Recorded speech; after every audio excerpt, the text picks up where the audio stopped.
प्रेमी YouTube channel में आप सभी का हार्दिक स्वागत अभिनंदन। आज के इस कड़ी में हम सभी हिंदी साहित्य में अभिनंदन ग्रंथ के बारे में जानने वाले हैं।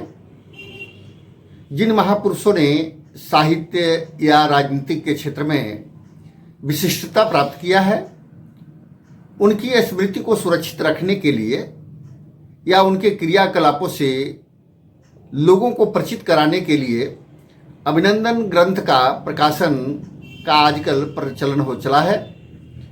वंदनीय व्यक्ति के गुणों का स्तवन करने के साथ साथ उनके गुणों को जनमानस में संस्कार रूप से प्रतिष्ठित करने के उद्देश्य से ही इन अभिनंदन ग्रंथों की रचना की जाती है। और यह प्रायः 3 प्रकार के अभिनंदन ग्रंथ लिखे जाते हैं और प्रकाशित हुए हैं।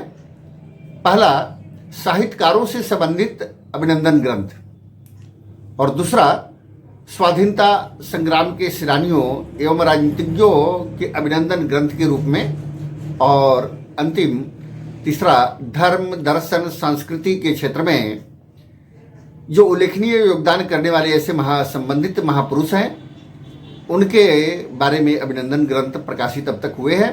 आइए जानते हैं जो हिंदी साहित्य में प्रमुख अभिनंदन ग्रंथ के रूप में प्रकाशित हुए हैं, उपलब्ध हैं। नेहरू अभिनंदन ग्रंथ, बालमुकुंद गुप्त स्मृति ग्रंथ, महाकवि निराला अभिनंदन ग्रंथ, कन्हैयालाल पोदार अभिनंदन ग्रंथ, सेठ गोविंद दास अभिनंदन ग्रंथ, राष्ट्रकवि मैथिली शरण गुप्त अभिनंदन ग्रंथ, राजर्षि पुरुषोत्तम दास टंडन अभिनंदन ग्रंथ, किशोरीदास वाजपेयी अभिनंदन ग्रंथ, महादेवी वर्मा अभिनंदन ग्रंथ, डॉक्टर हजारी प्रसाद द्विवेदी अभिनंदन ग्रंथ, रविशंकर शुक्ल अभिनंदन ग्रंथ, गोपीनाथ कविराज अभिनंदन ग्रंथ, सोहनलाल द्विवेदी अभिनंदन ग्रंथ, बाबू गुलाब राय स्मृति ग्रंथ, बनारसी दास चतुर्वेदी अभिनंदन ग्रंथ। इस तरह से जो प्रमुख व्यक्तियों का अब तक जो प्रकाशित अभिनंदन ग्रंथ है, उनके बारे में हम सभी जाने। आज के लिए इतना ही। शेष आगे की कड़ी में बहुत बहुत धन्यवाद, आभार।